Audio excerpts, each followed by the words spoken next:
경우에는 일단 탄수화물은 굉장히 적죠. 그러면서 다른 이 영양소는 많은 식품이긴 합니다. 그래서 채소를 많이 드시게 되면 암세포가 일단 자라나기 어렵게 되죠. 항암작용 같이 해주기 때문에. 환자, 항암 치료가 절대 끝이 아닌 이유가 있나요? 네, 항암 치료를 했다가도 다시 재발되고 전이되는 분들이 매우 많습니다. 우리 몸의 암 줄기세포가 이제 1에서 2% 아주 작은 분량이 있는데, 이 암 줄기세포는 그냥 자기 멋대로 기분대로 계속 세포 분열을 하는 게 아니에요. 어떤 환경이 됐을 때 종양 줄기세포가 계속 분화하게 됩니다. 네, 항암제를 썼을 때는 종양은 제거했지만 어딘가에 남아있는 종양 줄기세포까지 싹 제거하기는 어렵거든요. 그래서 종양을 떼어내고 항암제를 써서 암을 더 이상 자라나지 못하게 하는 것이 초기 암 환자분들에게는 당연히 필요할 수 있고 표준 치료로 자리 잡은 것이 사실이긴 합니다. 근데 이것만으로는 암을 극복했다라고 볼 수가 없는 거죠. 전이 재발이라는 것을 봐서도 확인할 수가 있습니다. 그래서 수술 이후에도 계속적인 관리가 필요한 거죠. 제가 늘 강조하는 것은 우리 몸은 정상적으로 늘 세포 분열이 일어나고 있다. 근데 이 세포 분열이라는 것은 이 세포가 필요로 하는 균형 잡힌 영양소를 잘 섭취하고 또 충분한 산소 공급을 통해서 건강한 세포로 분열해 가야만 하게 되는 거죠. 이 건강한 세포가 분열하는 그 환경을 만들어야만 일시적인 그런 수술과 항암제로 인한 부분적인 치료에 머무르지 않고 근본적인 치료가 될 수가 있습니다.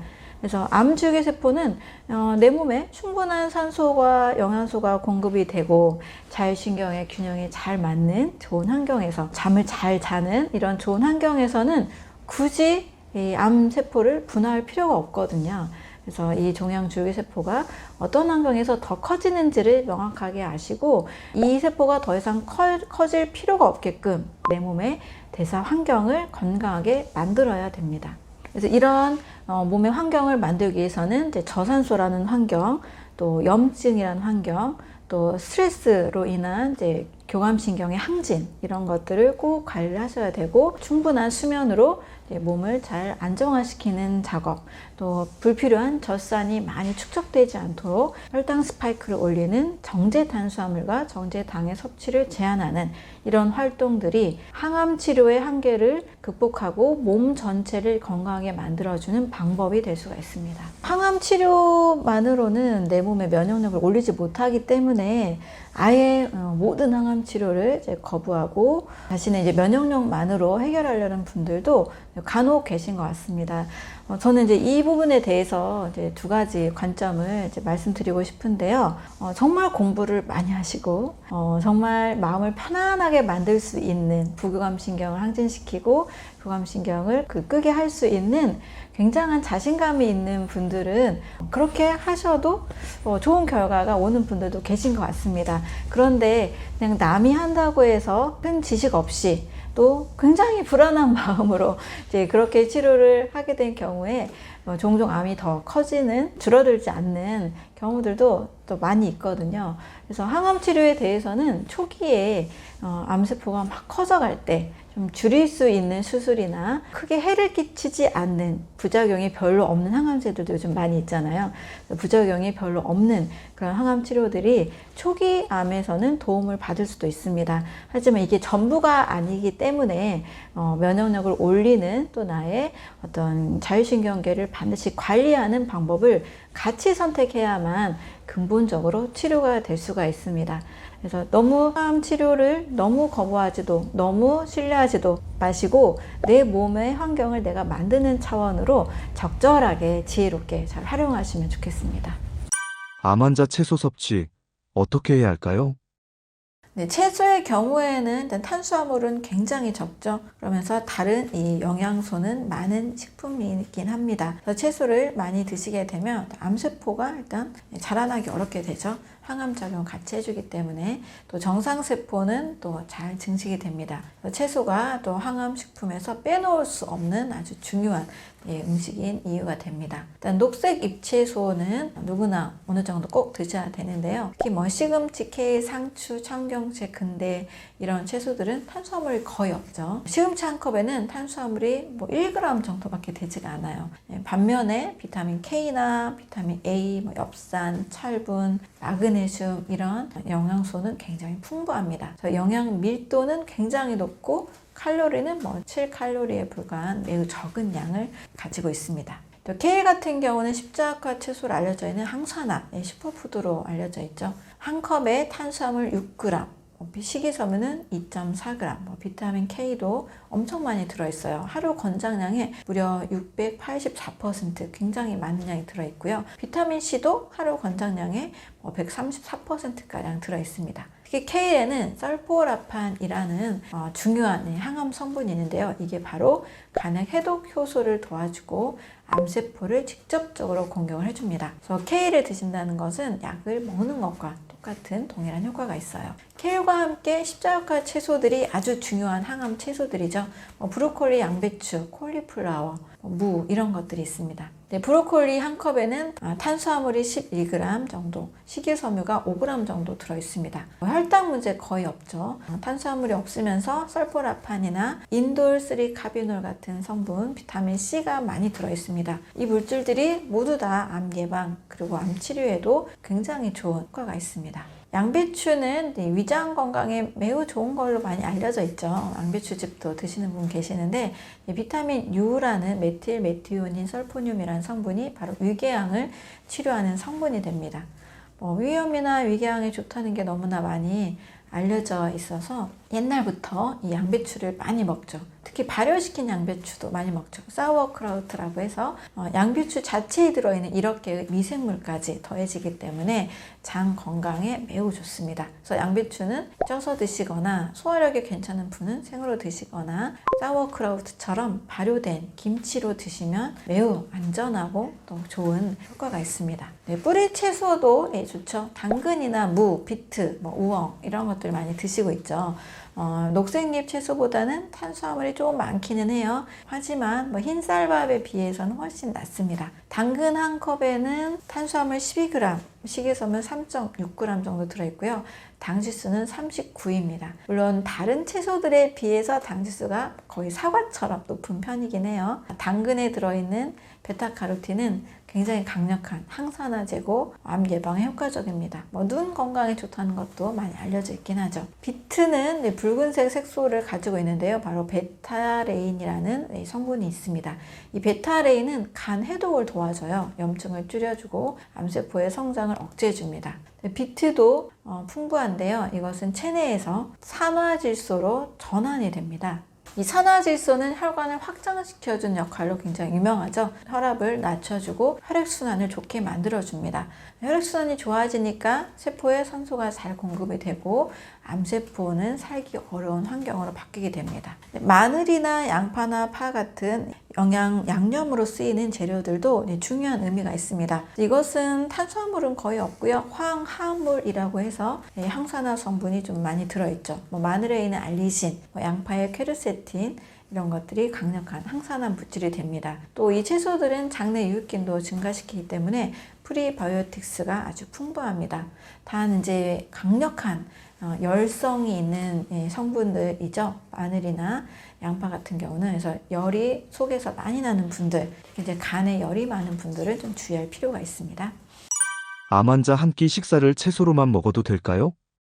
채소를 주 원료로 삼아서 영양소를 좀 보충하는 채소 한 끼 식사 가능합니다. 사실 크게 샐러드 하나 한 그릇 드시면 배가 부르잖아요. 다양한 잎채소들에 여기에 좀 영양을 넣을 수 있는 것들 추가하면 좋습니다.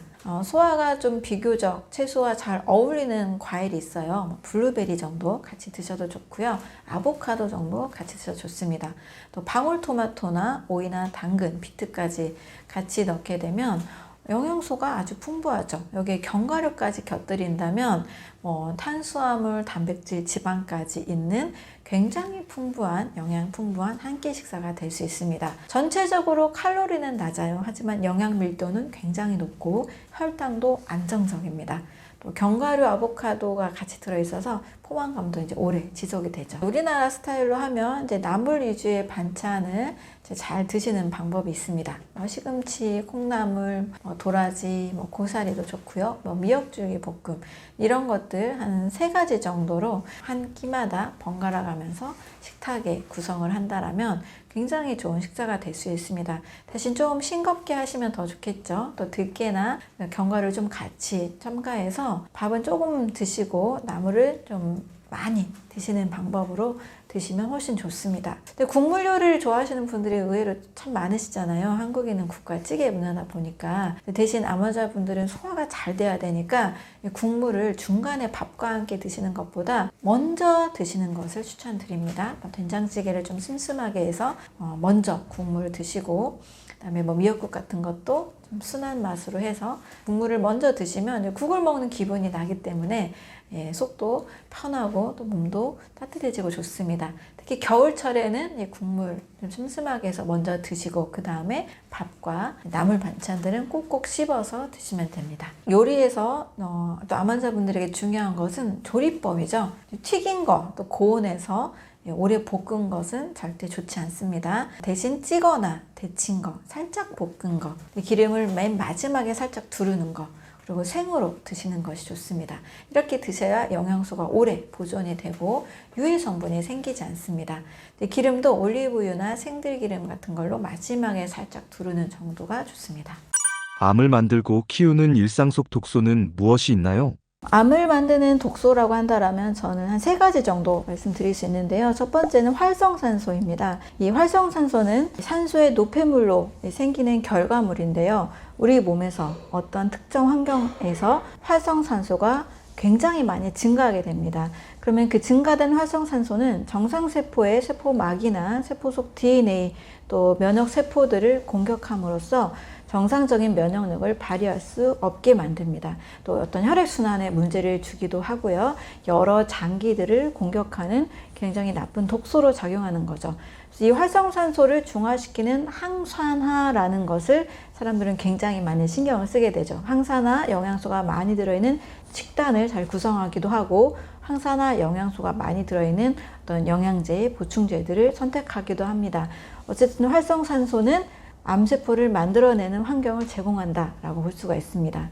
두 번째 독소는 식품 첨가물에 들어있는 독소라고 볼 수 있습니다. 일단 식품 첨가물은요, 화학 성분입니다. 인위적으로 어떤 보존을 더 늘리고 색소를 더 색깔을 예쁘게 만들고 더 음식을 맛있게 보이게 하는 실제 맛을 내는 이런 성분들인데 일단 대량으로 생산하기 위해서는 일정 어떤 화학 공정을 거칠 수밖에 없죠. 그래서 첨가물들이 단 하나가 문제가 되는 경우보다는 다양한 첨가물들을 다양한 음식을 통해서 오랫동안 먹을 때 가공식품을 오랫동안 지나치게 섭취할 때는 우리 몸의 조직에 쌓이기도 하고요. 간에 축적이 돼서 간의 해독 능력을 떨어뜨립니다. 또 신장을 망가뜨려서 우리 몸의 독소 해독 작용을 방해하게 되죠. 그래서 식품 첨가물 독소가 또 장기적으로 우리 몸의 해독력을 떨어뜨린다는 차원에서 암의 원인이 될 수가 있습니다. 세 번째는 소화 대사산물 독소라고 말씀을 드리고 싶습니다. 소화 독소다, 대사 독소다라고 하는데 예를 들면 우리가 통풍의 원인인 요산에 대해서 들어보셨을 거고요. 치매, 뇌질환의 원인, 치매 알츠하이머의 원인인 베타 아밀로이드다 이런 얘기 들어보셨을 거예요. 이런 성분들은 소화 과정에서 우리 몸에 축적되는 대사 찌꺼기입니다.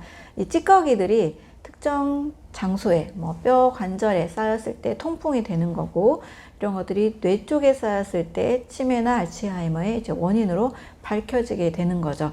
그런데 우리가 먹는 음식도 굉장히 다양하고 식사를 하는 방법도 사람마다 다 다릅니다. 음식의 양도 종류도 다 다른 이 환경에서 비단 밝혀진 요산이다, 베타 아밀로이다 외에도 여러 대사 찌꺼기들이 왜 없겠어요?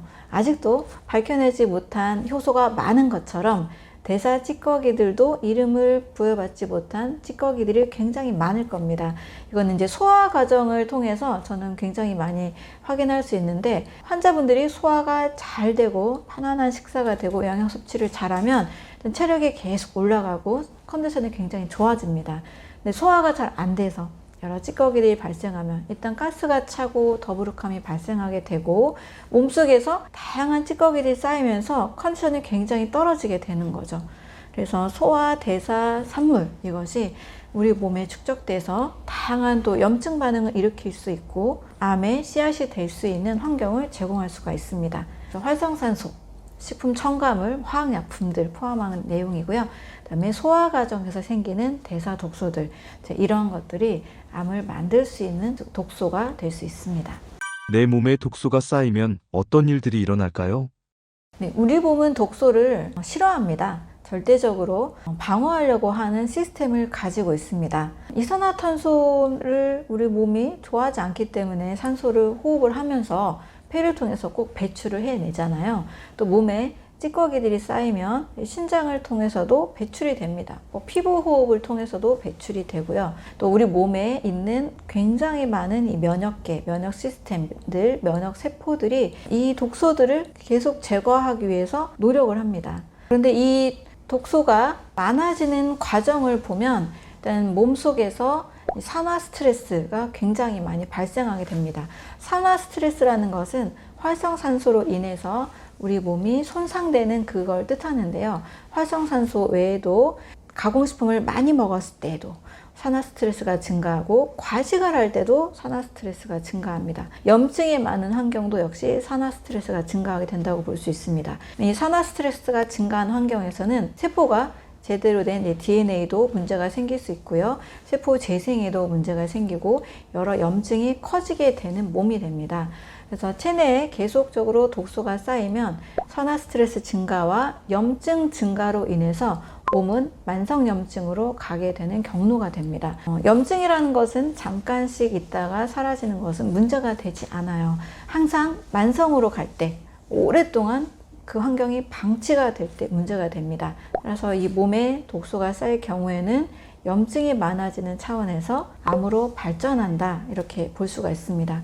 또 독소가 많이 쌓이게 되면 일단 간과 신장, 우리 몸의 해독 장기가 굉장히 많이 일을 하게 되죠. 간경화나 간암까지 우리 몸이 이제 발전하게 된 분들의 라이프 스타일을 보면 오랫동안 이제 간을 손상시키는 생활 습관을 가진 경우들이 많이 있습니다.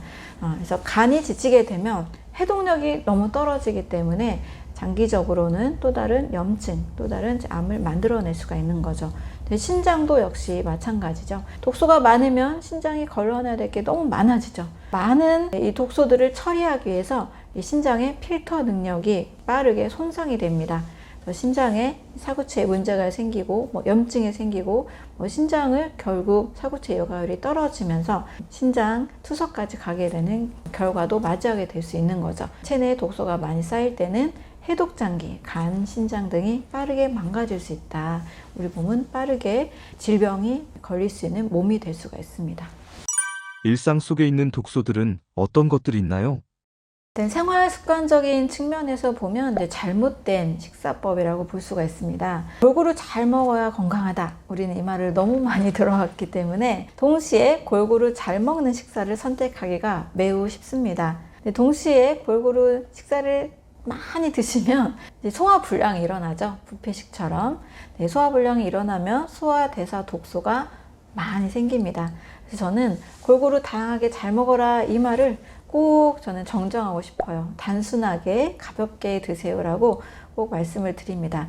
이렇게 과식하고 잘못된 식사의 배합이 독소를 빠르게 쌓는 방법이 될 수가 있습니다. 두 번째는 초가공식품의 섭취예요. 사실 초가공식품을 정말 주식으로 많이 드시는 국민들이 있죠.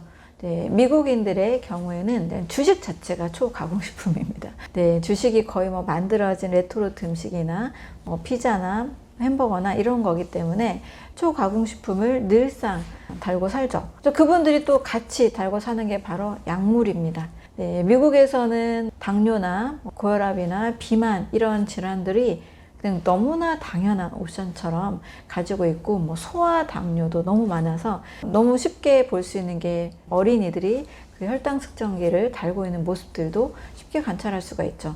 이렇게 초가공식품을 많이 먹게 되면 일단 신진대사에 있어서 굉장히 문제가 오게 되죠. 뭐 간이 손상되고 염증이 많이 생기고 혈액순환이나 혈압에 문제가 오기 때문에 질병이 빠르게 더 커질 수가 있습니다. 네, 세 번째는 우리가 좀 달콤하게 아주 고소하게 먹지만 독소를 많이 시키는 당독소 증가하는 음식들이 있습니다. 당독소가 증가하는 그런 요리들이 있습니다. 일단 당독소라는 것은 당과 함께 단백질이 뭉쳐져서 만들어진 산물인데요. 몸 속에서는 세포막과 혈관과 세포 DNA들을 다 공격해서 많은 질병의 원인이 되고 있습니다. 요리할 때 이제 문제가 많이 생겨요. 예를 들면 고기를 수육으로 드실 때, 특히 제가 이제 흰살 고기 정도는 가끔 한 달에 한두 번 정도는 수육으로 닭백숙 같은 거에 되겠죠. 암환자분들도 가끔 드셔도 됩니다 라고 말씀을 드리고 있는데, 이게 수육으로 드실 때는 당독소가 많이 증가하지 않습니다. 그렇지만 많이 좋아하시는 이제 숯불구이, 직화구이, 이렇게 삼겹살 구워 드시고 소고기 구워 드시잖아요. 이렇게 구워 드실 때 이 당독소가 많이 증가하게 됩니다. 또 카라멜라이징이라 그래서 우리가 좀 달콤하면서 고소하게 만들어지는 설탕을 가지고 요리하는 음식들이 있잖아요. 그렇게 카라멜라이징이 됐을 때, 그러니까 고기도 노릇하게 구워졌을 때 더 많이 당독소가 증가하게 됩니다. 또 첨가물이 오랫동안 여러 첨가물들이 쌓여서 오랫동안 보존된 것을 먹을 때도 이 당독소가 증가하게 됩니다. 또 내 몸속에서도 소화가 잘 되지 않을 때에도 당독소가 증가하게 되죠. 그래서 이 당독소로 인해서도 상당히 많은 이제 질병들이 많이 올 수 있기 때문에 요리법에 있어서도 최대한 날 것이 좋은 그 상태의 음식, 과일이나 생채소 같은 걸 드시기 편한 정도의 양으로는 드시되, 너무 지나친 요리, 불에 굽고 바로 또 튀기고 이렇게 너무 지나친 요리를 거치는 음식들은 상당히 좀 줄여서 드실 필요가 있습니다. 네 번째로는 일단 또 액상 과당, 여기서는 과일의 과당이 아닙니다. 네, 정제된 옥수수 시럽으로 정제된 액상 과당들, 안전하다고 느껴지지만 사실 저는 안전하다고 생각하지 않은 대체 감미료들도 우리 몸에 독소를 만들어내고 또 지속적으로는 뇌의 시상하부, 뇌 쪽에 뇌의 질환들을 일으킬 수 있는 원인이 될 수가 있습니다. 액상과당 당연히 우리 몸에서 화학 성분으로 인식이 되기 때문에 간에서 빠르게 중성지방을 합성하는 형태로 대사가 됩니다. 여기서 이제 덧붙일 게 과일의 과당도 그렇게 문제를 많이 삼으시거든요. 똑같이 액상과당과 똑같은 화학 구조로 이렇게 보시는 분들이 참 많은데요. 항상 어떤 음식을 먹을 때는 그 자연 그대로 섭취하느냐, 화학적 처리를 했느냐가 저는 제일 중요하다고 봅니다. 그래서 과일의 과당은 중성지방을 만드는 게 아니고 우리 몸에서 간에서 에너지원으로 공복에 섭취 시 바로 활용을 합니다. 밥을 다 드시고 추가로 드시는 이제 과일의 과당이 아니라 식사로 섭취하는, 식전에 또 섭취하는 과일의 과당 섭취는 식이섬유 수분과 함께 자연의 당분이기 때문에 이것으로 인해서 큰 문제가 오지는 않습니다. 많은 암 환자들이 저는 이제 식이 상담을 하면서 과일 섭취를 권하고 있지만 이것으로 인해서 암세포가 더 커진 분들은 저는 아직까지는 만나보지 못했으니까요. 일단 과일 섭취 좀 편하게 하시고, 그래도 불안하신 분들은 이제 저당도 과일 섭취로 해주시면 과일에는 항산화 성분들, 또 수분과 다양한 영양 성분들이 이 세포의 재생에 크게 도움을 줄 수 있습니다. 그래서 이런 일상생활에서 이런 우리의 식사 습관들이, 내가 또 쉽게 선택하는 일상이 빠르고 간편한 가공식품들이 일단 내 몸에서는 독이 될 수 있다는 것을 꼭 인지하셨으면 좋겠습니다. 일단 제가 이제 해독 연구소다 하면서 독소, 해독에 대해서 굉장히 이야기를 많이 드리고 있는데요. 진짜 독을 일부러 드시는 분은 단 한 분도 안 계시거든요. 다만 내가 식사하는 방식이, 내가 선택한 음식이 독이 될 수 있다 라는 것을 저는 꼭 인지하셨으면 좋겠어요. 정말 해독작용만 우리 몸에서 어느 정도 해줘도 정말 우리 몸은 크게 큰 질병까지 가지 않을 수 있습니다. 너무 많은 분들이 아파서 정말 병원이 미어 터질 정도로 환자를 만날 수 있는 시간이 1분, 3분밖에 안 될 정도로 많은 환경은 많은 국민들의 이 생활 습관, 식사 습관에서 많이 기인하게 됩니다. 아픈 몸까지 가지 말라고 꼭 말씀드리고 싶고요. 정말 해독, 우리 몸의 독소라는 것을 꼭 인지하셨으면 좋겠습니다.